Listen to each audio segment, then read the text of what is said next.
Ndi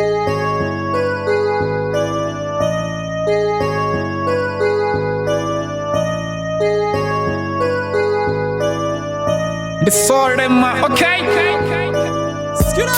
Ndari musi ndodhera ndiva ndichikobona miliyoni. Ndari mukeguru vadzura vachikomba nane musi ndodhera.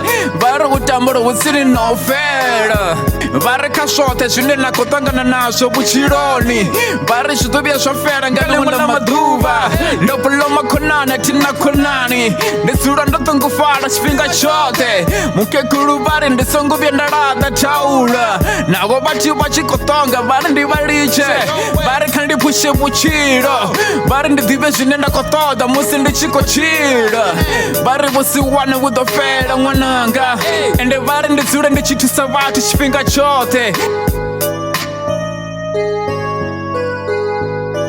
Yeah, you know, Ndi 3 okay? Ndari vuchiro ndi vuchiro vunyaka muto nokombelela.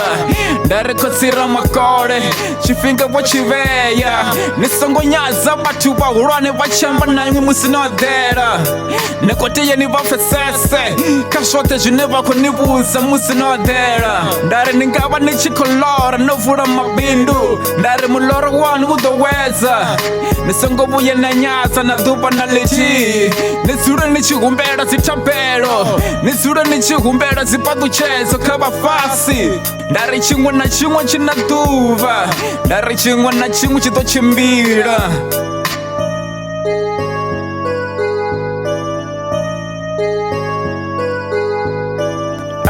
Ndari vafasi vachamba naimwe nisongovuye navanyadza.